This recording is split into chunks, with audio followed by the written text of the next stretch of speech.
Warning, this podcast contains spoilers.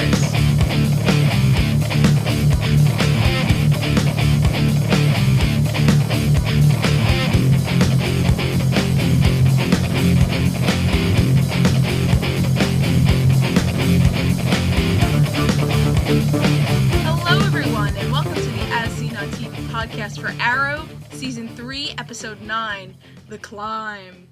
I'm your host, Clio, and this is, it's not late, and I didn't forget. It's just, I was saving it for the week before the show came back. Totally did it on purpose.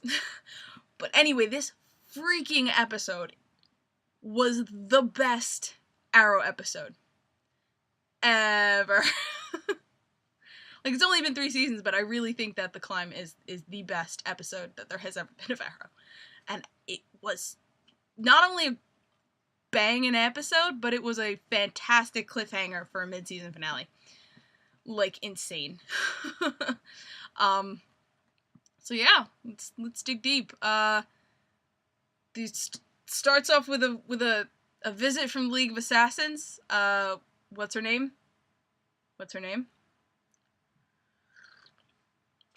Nyssa. Jesus, I'm gonna call her Nessa. Nyssa comes and tells Olie, yeah, give us the killer or we're gonna fucking kill your city. And we find out that Maceo is actually been working for the League of Assassins the whole time. Like, I've said this in previous episodes. I was like, I can't wait until Maceo is integrated into the current timeline, like, present day. And I just, not like this. Not like this. This was not what I wanted. When Maceo revealed himself, I, like, flipped myself over the couch. I was just, like, on the floor. I was like, not like this! Not like this! But Maceo is, we know where he's been. We're still missing some stuff, because the last we see of him in the past, him and Olie in the past, was, Chenna when, was that in this episode? Yeah, no, that was in this episode. Chenna breaks into Maceo's house and kidnaps Tatsu. Although Tatsu does put up a hell of a fucking fight. That was pretty awesome, because I forgot how Chenna fought. Because this is fucking season 1, we really last saw her in action. And, to see her and Tatsu fight was really cool. And the poor kid, I was like, oh no, please don't take the kid. Please don't take the kid. The kid was fine. Their kid was fine. But the question is now, where's their kid? If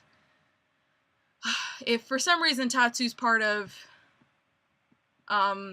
Suicide Squad, or no. Sorry, Chenna is on the opposite, Chenna is on the opposite side of Amanda Waller. But if somehow Tatsu's with I think Chenna was working with the Triads. If she's with them, or for some reason, and Maceo's been with the League of Assassins, where's their child? I'm just very nervous that something bad is going to happen to the child. But I think I said this in another episode. This isn't the kind of show that would do terrible things to children. This isn't Game of Thrones. So I think the kid's fine somewhere, but we're just gonna have to wait and see.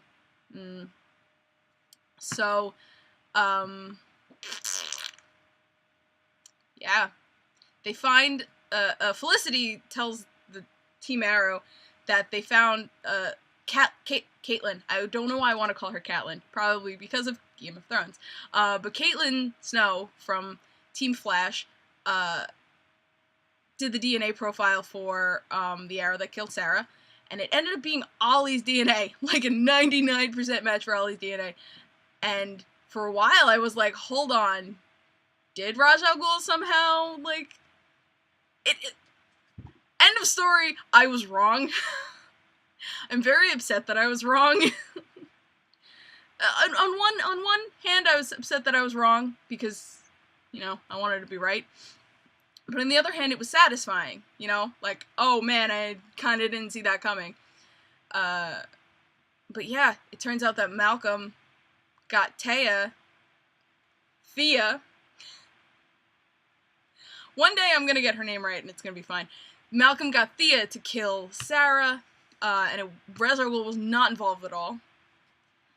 I really wanted Ra's al Ghul to be involved.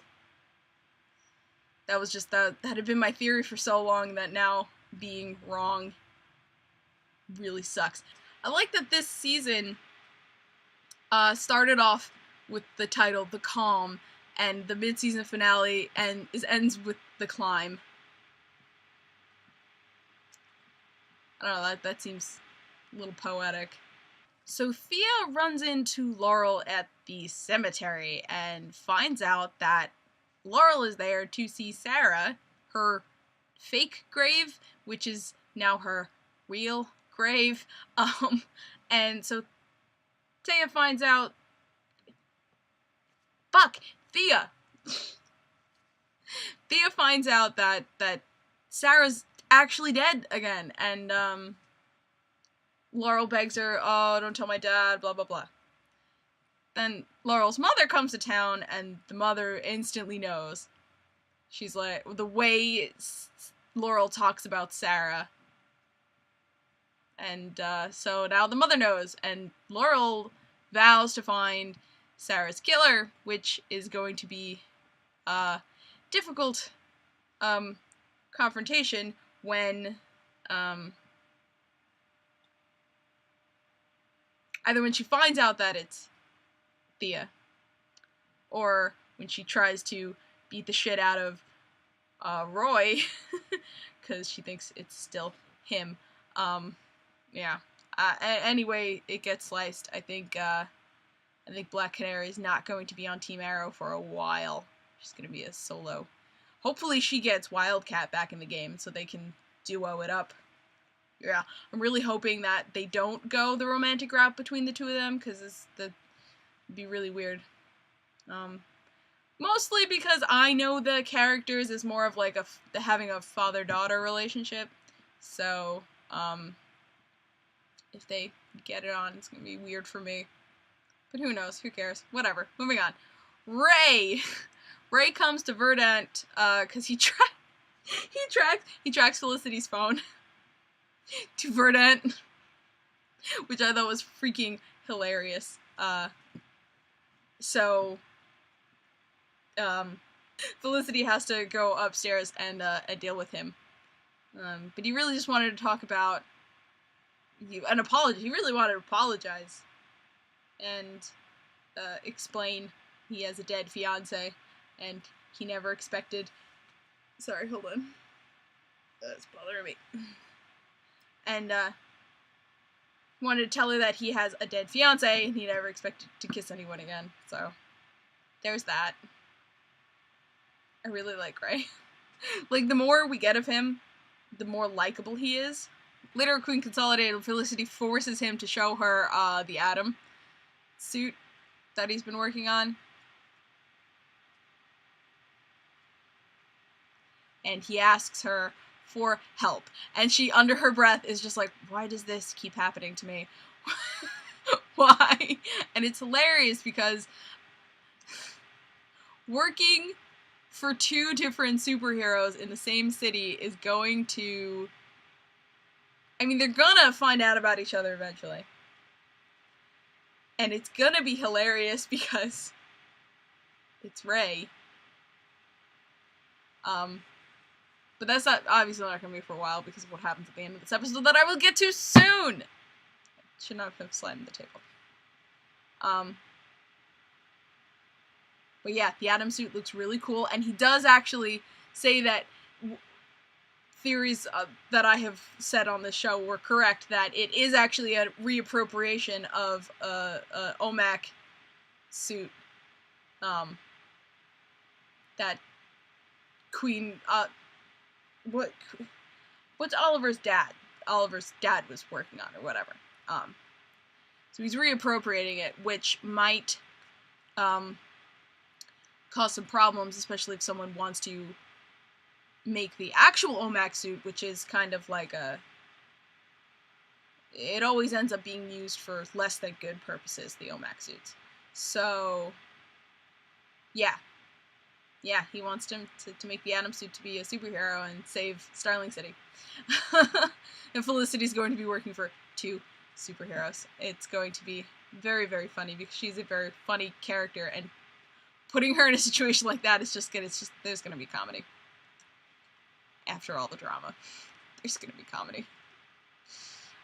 So Olie confronts Thea about the video evidence that she came back to Starling City in the midst of her Corto Maltese vacation. Staycation? That wouldn't be a staycation. I guess because she starts living there, so I guess it would be a staycation. I don't know. Whatever. So he confronts her both as Olie and as the Arrow, and this keeps getting, like, right in my eye. Did not make these very well. Yeah, so he confronts her as Olie and as the Arrow, and she just, like, ninja jumps out of a skyscraper, and it's just like, where are you gonna fall, honey? And they don't even show you where she goes. She just jumps out of the building. It's like, which is actually Ollie's face, because he did not expect all of that. So now he knows that she's got training, and Malcolm shows up and shows Olie video evidence that it was Thea who killed Sarah, but under some drug or whatever. Oh, that's what I thought. I thought my theory was that Ra's al Ghul uses that alchemic thing on Olie, but it was actually Malcolm who used it on Thea, which I assume he learned how to make that shit from being in the League of Assassins. You know, if you're an assassin, you need to know how to use poisons and shit. So, there. And he wanted Olie to take the fall. He wanted Olie to challenge Ra's al Ghul, to wipe away, or to get him out of his blood debt, I think, was part of it. Yeah, basically he just wanted to set up Olie to fall. And Olie was not going to let Thea be persecuted in his place. So, you know, Olie being that guy. And I need to say this. This is the first episode in this entire season, and actually for a long time, where nothing Olie did, past or present, pissed me off. Everything he did, it was just like, I get you, Olie. You're good. You're doing good. It's like he did not say something stupid. He didn't do something, like, dumb or demeaning or anything like that, or offensive or anything like that. I agreed with everything he did. He did everything like a normal human being, and I was like, oh, wow. At the end of the episode, I was like, I didn't get mad at all. Like, not at all. I'm so proud of Olie. He might be growing as a person, just in time to get killed. Oh man, the farewells were touching. I mean, he gives Roy a bro hug and then shakes Diggle's hand. I'm like, no. You give Diggle a bro hug. If anyone deserves a bro hug, it's Diggle. But I think the cutest one was with Felicity, and I do not ship them. I do not think they are good together, but they're friends. They have a good, they have a bond. And, they care about each other. And Felicity doesn't want him to die. But Olie knows in the back of his mind he's not going to be able to defeat Ra's. But he is going to try. And Felicity begs to try and kill him. Do not, kill him before he kills you. And I really think that Olie took that to heart, and he did. He did try to kill Ra's. He's fucking partially immortal, batshit crazy, very, very smart, and Ra's is not a foe to trifle with. So he goes to the League of Assassins, challenges Ra's al Ghul, and Ra's says, and I love this line, because it's, like, super casual, and, like, nobody bats an eye at it, but he's like, this is the first challenge I've received in 60 years. And me, that's not surprising to me because I know about him, and he uses the Lazarus Pit to live longer. I actually don't know, 1,000 years maybe? He's very, very old. Anyway. So I know that. But to someone who doesn't know that, and who's just watching Arrow, and has no concept of other, you know, characters in the DCU, that could either be taken as, wait, how old is this bitch? Or it could just be, like, swatted away and, like, did not even thought about, because it was a very intense scene, and it was very easy to dismiss, and in those kinds of scenes, it's very easy to dismiss a line you don't necessarily 100% understand in order to keep yourself in the scene. So I can see it going both ways for fans who don't know about Roz's past and origin story. But I loved the exchanges between Nyssa and Olie, and also Maseo and Olie, because Nyssa doesn't believe him. Not for a second. Even when he's going to face Roz, she does not believe that Olie killed Sarah. But she is jealous of him because he's going to get to see her first. And that line, I was just like, oh. It's just very sad. But even sadder was Olie talking to Maseo, because Maseo is my favorite character. Totally my favorite character. And it just their interaction was sad. We didn't get any definitive answers of where Tetsu is or where the sun is, but that conversation is just very feelsy for me. Very, very feelsy. And I got, like, a sense from Maseo that, because he says he can't interfere. He can't help Olie or can't do any of that. But the sense I got was, if he could help, he would. I'm going to come back to that after I talk about the fight. So it's very, the fight is very ritualistic and very, like, ceremonial. Because you have to climb the mountain, or climb the cliff, and survive, and then you fight. And yeah, cause so you could die on the climb, and then the challenge is over. You didn't survive the climb. Sucks for you. But obviously, Olie was going to survive the climb. And when they square off, man, Olie just starts out really strong. He doesn't, I think he lands a couple blows, but then he just gets decimated. I mean, I was very impressed that Olie held his own against Roz. I was. I was even, like, it was a very, like, it was a butt clencher. It was like, you can do it, Olie, I believe in you. And then gets his swords taken from him. Gets beat badly. Just got beat. And Roz he talks about how Ollie's a worthy opponent.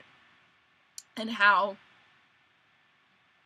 he hadn't had a challenge like that in, like, I don't remember if he gives an amount of time, but it's a very long time it's been since anyone challenged him like that. And I think he even goes into, like, when he was young, and, like, the first kill or the first challenge, like, he ever faced. And Ra's al Ghul is just such a great villain. Especially since the Lazarus Pit kind of makes him a little crazy. Like, the more he uses it, the more, like, screws come loose.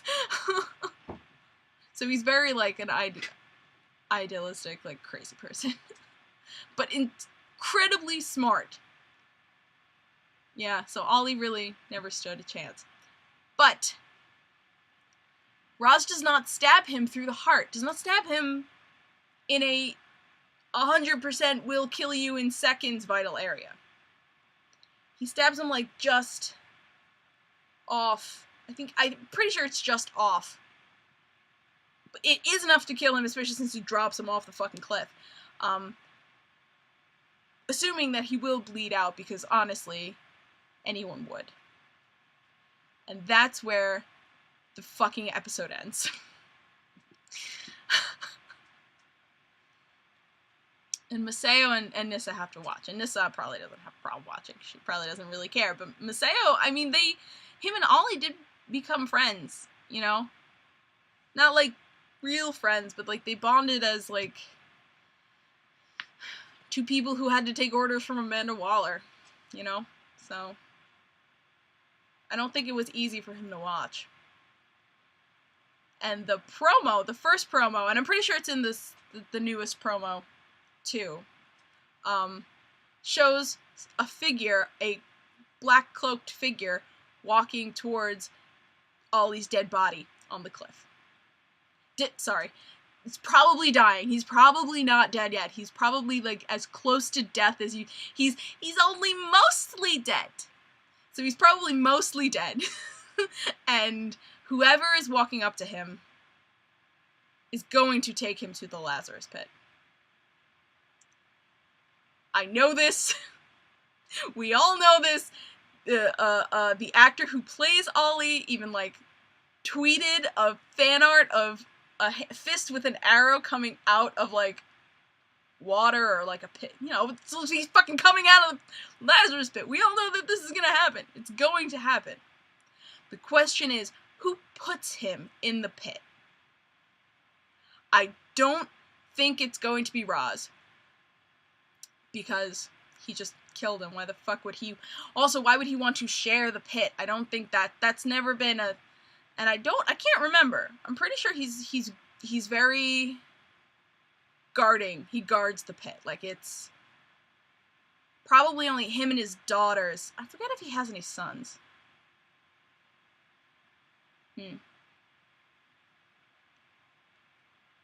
I'm not sure if Nissa is in the comics either, but I know of Talia, who is the one that has Batman's kids. Spoilers. Kid. Damien. But, yeah. And you know what? I'm not sure if Nissa's even been in the pit. That's a question that's not answered. That has no answer. But yeah, he's gonna get dumped in the pit. I don't think it's Roz. I think it's Masao, because, like I said, from the conversation that Masao and Olie had, it sounded like Masao telling him, I cannot help you in this fight. There is nothing I can do for you. But if I could, I would. And I think that is the help that he's going to give Olie, putting him in the pit. He's probably going to get, like, put on the death list of the assassins, but I think that he would do it for his friend. My friend Carissa, No, I'm not gonna use her name. My friend thinks that it is Malcolm who puts him in the pit. And I'm not sure I agree with that, because Malcolm set him up for this. Sure, he set him up to clear his name.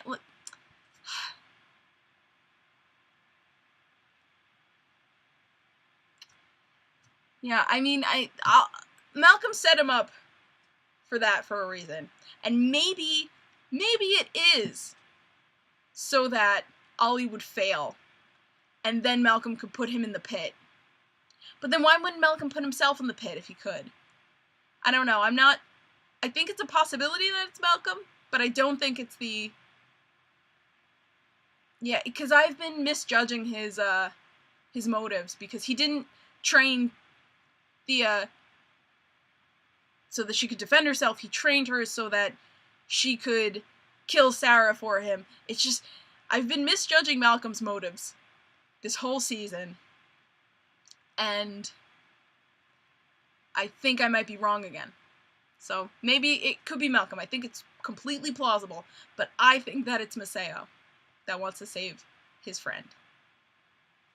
So that's my theory on that. I feel like there was something else I wanted to say about that, but I guess not. So, next episode, we come back from our winter break, Left Behind. In the aftermath of Ollie's fight with Ra's al Ghul, Diggle and Arsenal continue to protect the city in the Arrow's absence. However, after 3 days without hearing from Olie, they begin to fear the worst may have happened to their friend. Felicity refuses to believe that Olie could be dead until Merlin pays them a surprise visit. Surprise, he's dead!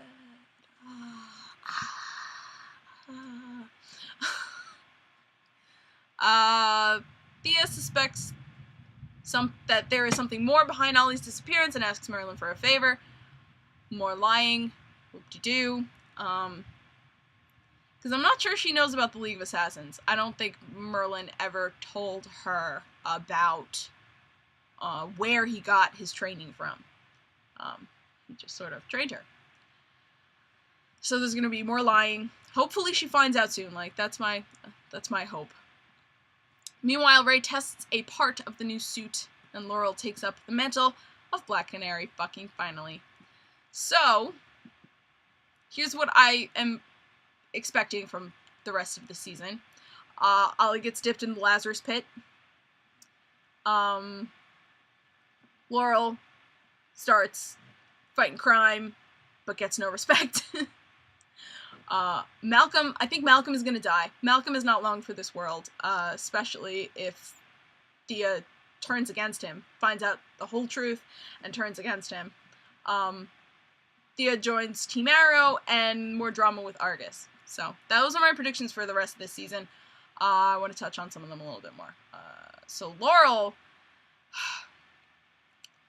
as Black Canary is not going to get any respect, and I can tell. I would have thought differently if I didn't see this interview with one of the writers. And in the interview with one of the writers, he's going on and on about how she's not ready and she's not gonna fight the way everyone else does, and just the way he spoke sounded like he had no respect for the character of Laurel. And we've already seen that Olie doesn't respect her. Wildcat's the only one who's respecting her. That's because she had to prove to him first. And I've said this before, but Laurel really is going to have to fight to prove herself over and over and over. And even then, I don't think it's going to be enough. I don't think that these writers are treating her the way she should get treated. Because, and I want to do a separate video of comparing Laurel becoming Black Canary to Roy becoming Arsenal. Because when Roy started, he didn't get any respect. But it feels different. Like, it feels different. It feels like once Roy did something, or I honestly forgot what it was, to prove himself, then Olie was like, all right, yeah, I trust you. But I feel like even if Laurel does something to prove herself, Ollie's still not going to trust her. But then again, we could be dealing with a completely different Olie. Near death / probably maybe almost dead, mostly dead, changes a person. So maybe he'll be less of a douche. But Olie pre-Ra's al Ghul fight, even if Laurel did something to prove herself, I think that he would still have disrespected her. I just feel like Laurel doesn't get enough respect. And I hated Laurel in the beginning, in season 1. Like, she was annoying. But she's really, I think she's really proven herself as a deep character. She did a lot of dumb stuff, but you know, who doesn't? Look at Olie. Ollie's done the most dumb stuff out of everybody. And he's alright, right? And I also want to talk about the drama with Argus, because I have said this probably ad nauseum, but I think that Argus, being a government agency, is going to come under scrutiny for something, especially since Amanda Waller kind of, you know, kills people who don't do what she wants or don't do it right. And I think it's gonna, Argus is gonna get disbanded. I'm pretty sure if it's not this season, it'll be next season. But I think Argus is not long for this world, and Amanda Waller is going to have to find a a new organization and a new city to torment. A new group of people to torment. But that also frees up the Suicide Squad. So if the Suicide Squad is like an independent thing, then that's something else altogether entirely. So, oh, that's right, I also wanted to talk about there's been, I'm not sure if it's a rumor, if it's confirmed, of an Atom show, but Ray Palmer's gonna get his own show.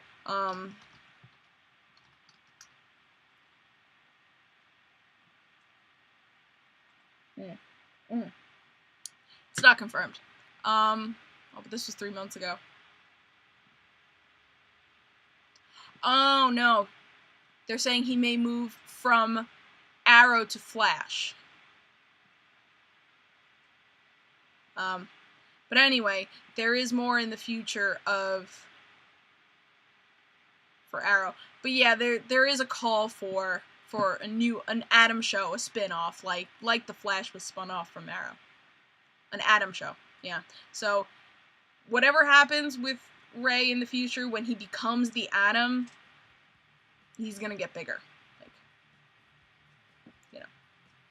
Whether he moves to Flash or whether he gets his own show, it's gonna be awesome. And besides, I would love to see Ray and Cisco, like, having nerd out moments. That would be fucking great! Cisco's the best! Anyway, that is it for this episode. Like I said, I fucking love this episode, and the rest of the season better live up to this episode, because this episode was fucking fantastic! Thank you all so much for watching.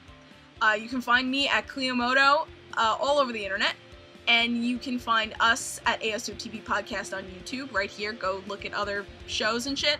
Facebook, Twitter, Google+, Gmail, MySpace, and yeah, so drop us a line, leave some comments, tell me what you think is gonna happen in the rest of this season. I want to hear your comments. So thank you all so much for watching, and I will see you soon for episode 10. Bye! God, this fucking mess.